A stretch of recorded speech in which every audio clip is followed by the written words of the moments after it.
another edition of Bolton In. All thanks to Palmerbet, great sponsors too. We love the boys at Palmerbet. We say a very good morning, a very good evening to our special guest, Adam McGrath, all the way from LA, and Shane Anderson, all the way from Copenhagen. How are you, boys? Going well, thanks, Matty. Shane, how are you? Good, Adam. Good, Matty. Good to be with you both. And this wonderful carnival in Queensland continues to roll on, and haven't we seen some outstanding racing? Absolutely, we have, and outstanding tipping, in particular from you last weekend, Shane Anderson, Sefrado, Kovalika. Think about it, mate. You absolutely nailed the lot, and it was your birthday weekend, big fella. So happy birthday, mate! Thank you. Let's not talk about the birthday too much because it's just a reminder that I'm getting closer to claiming my superannuation. But age shall not weary me. Good weekend, terrific weekend when we think about what some of these horses might be able to do into the future. Because let's start maybe with the Queensland Derby. Kovalika was utterly dominant. His run time, a wide margin victory, and he looked to do it on the snaff. It was a fairly easy victory overall, and I think come springtime, he could be a legitimate contender for some of the big races. Adam, keen to sort of get your view, whether you think he may be a cup-style horse or whether they might even throw the ball at the stumps and even think of a Cox Plate with him. But he does look to be one of the more exciting of the age crop coming through this year.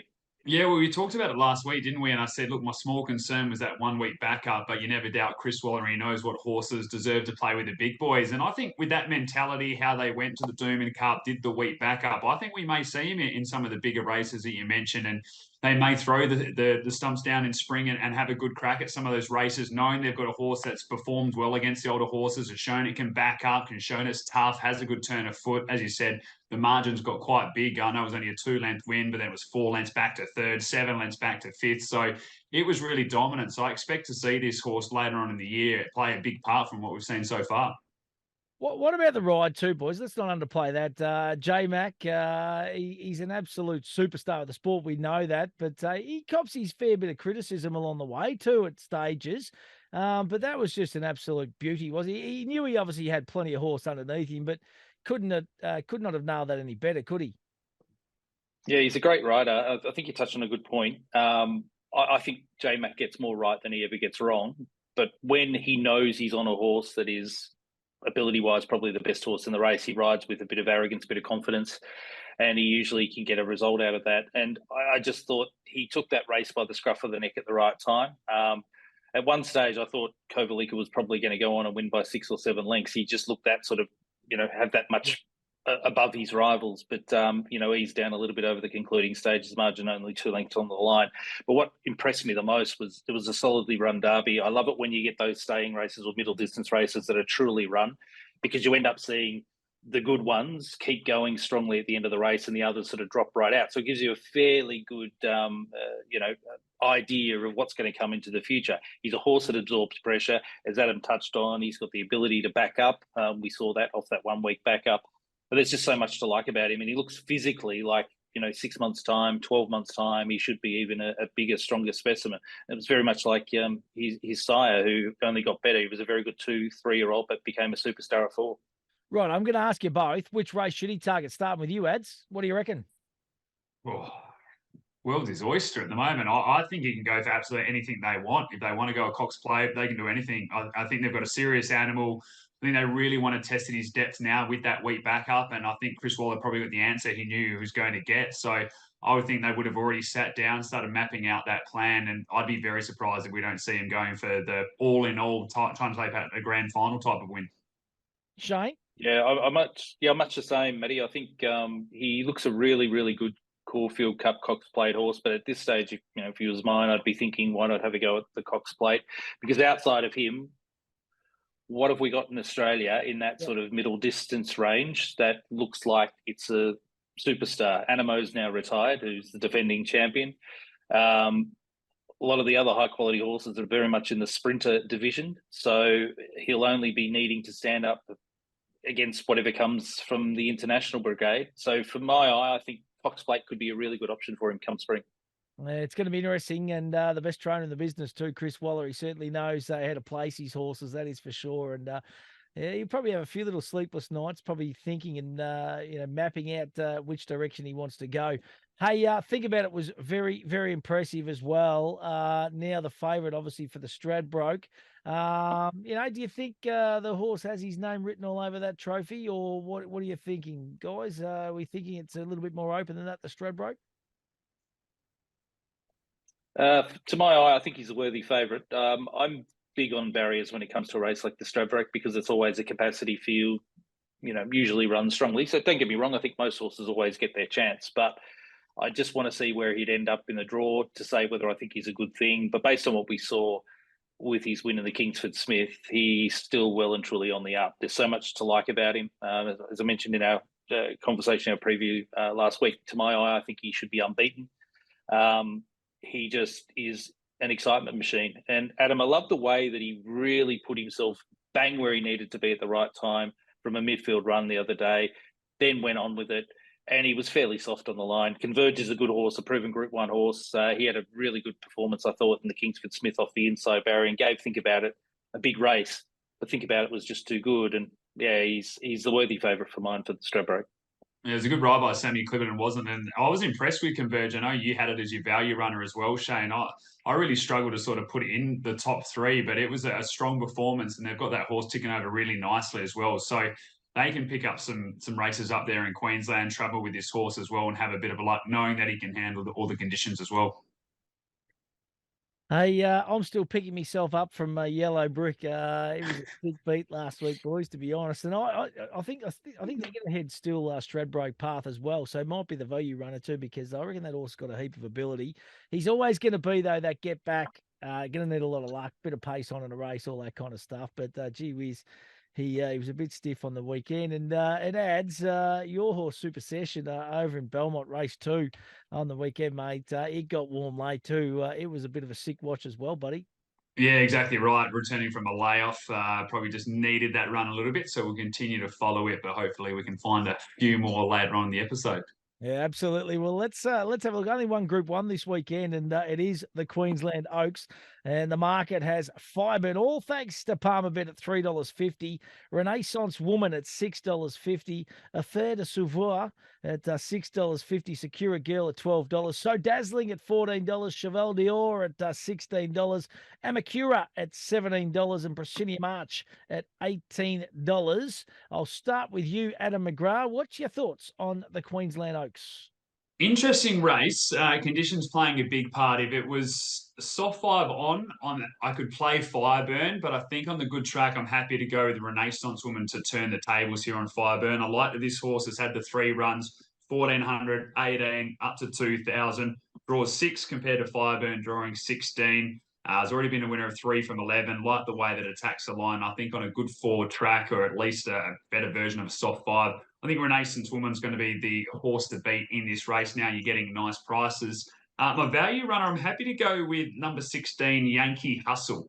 Ran the second fastest 4 to 2 and 2 to finish in the Roses when it went round last time behind Fireburn, was just way off the track. Has jumped from 16 to 9, has gone out at big prices as well, 70 to 1 and 80 to 1. Was only beaten 3 lengths behind Renaissance Woman and just was never on the track, was wide throughout. So if I'm tipping it, I have to show a little bit of respect for this runner, and you're going to get a nice price. Trust Andrew Mallion, barrier 9. I think she can run a nice race at odds as well. But Renaissance Woman will be the one for me in this.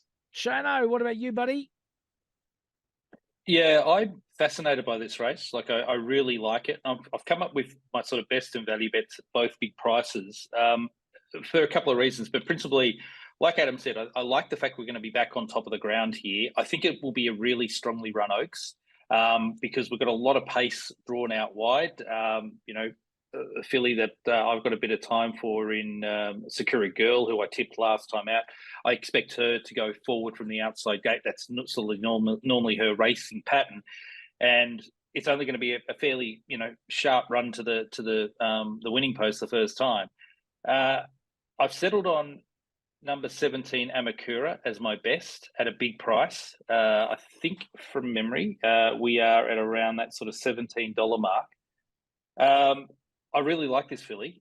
First and foremost, what stood out to me the most is Damien Oliver's never won a Queensland Oaks. I think it's got to be one of the few in Australia's elite level races that Ollie hasn't won, and I think he might be able to do it with this filly.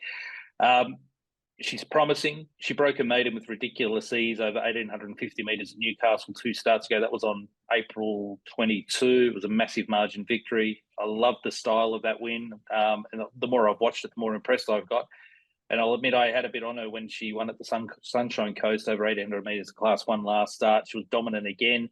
I just think from the inside barrier, Ollie's going to give her every conceivable hope in the run. At the top of the straight, I expect him to sort of get himself into the clear, and I think she's a lot better than what her limited career is showing so far. You know, some people will say you're going from a maiden to a Class 1 now into a Group 1 race, but if you take out perhaps Fireburn and those are the handful at the top that are proven, it's a pretty evenly matched race, particularly from ratings perspective.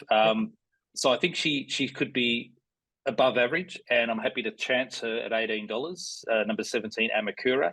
And the other one I like at a big price that I'm listing as my value bet is Presenia March for Natalie Young, Trent Busserton, and Tim Clark in the saddle.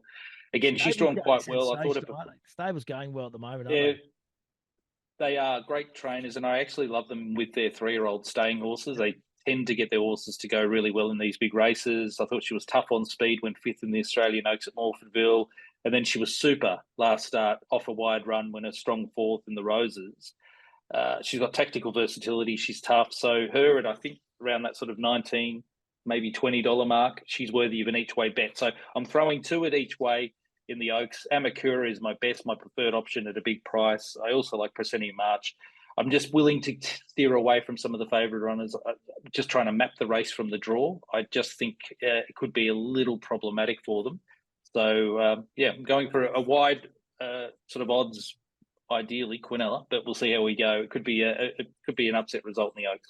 Shane, I was intrigued as well. Obviously, both your best and my value, both trained by Chris Lees. Mallion rode Yankee Hustle last time and also rode Amakura last time to victory by 2 lengths. So I was intrigued if he chose Yankee Hustle or if Ollie was maybe already lined up for this after the 8-length win. That was one thing I was sort of going back and forth with, and that's when you wish you knew those answers and the fun and the tricks of the jockey world. But I'd love to know which one Andrew chose, or if he had a choice.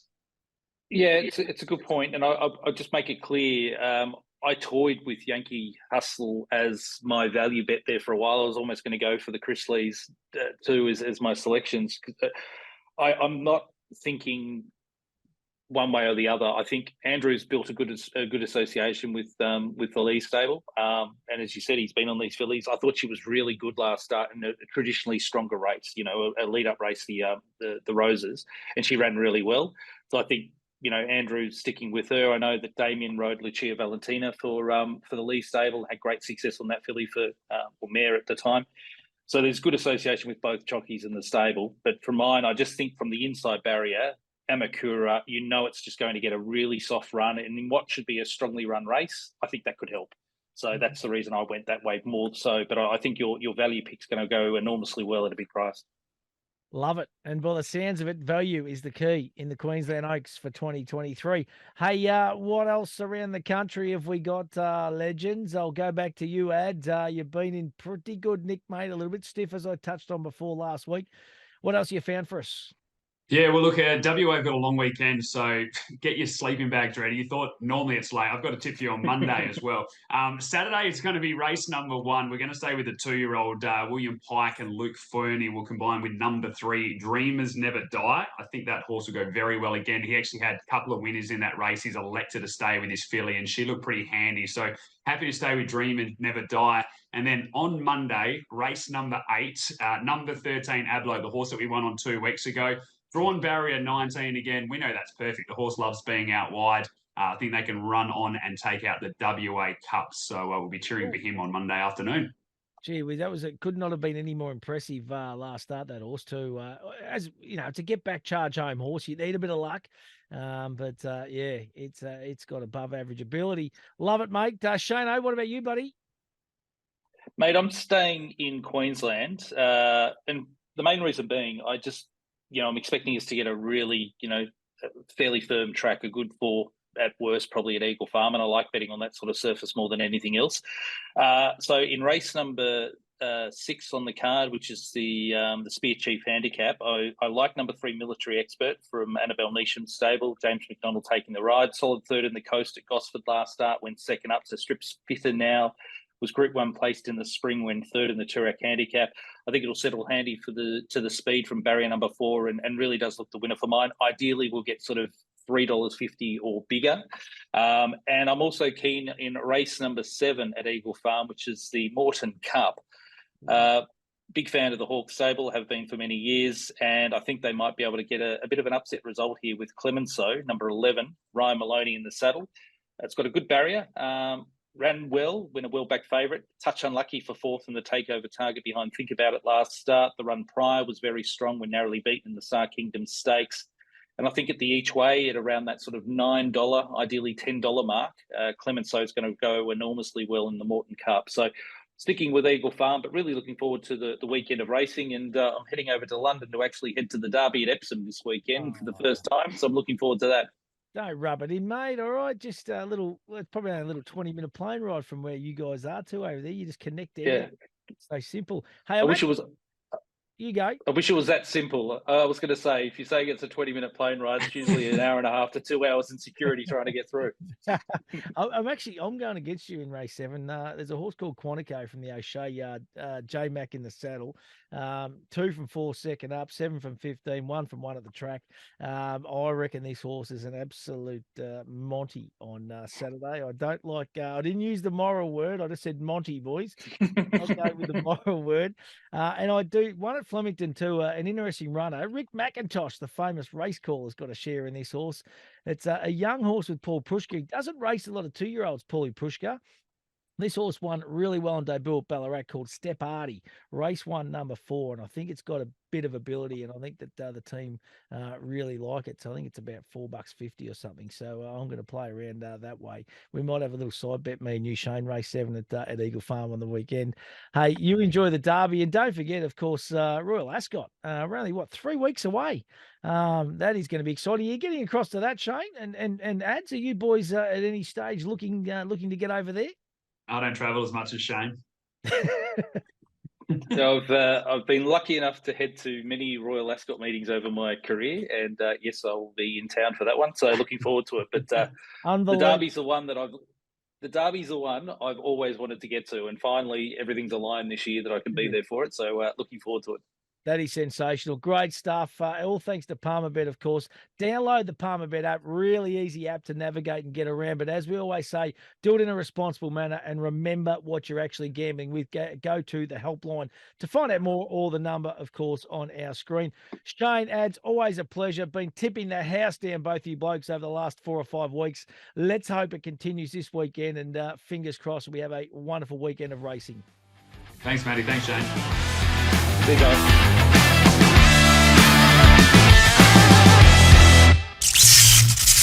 Think, is this a bet you really want to place? For free and confidential support, call the number on the screen or visit the website.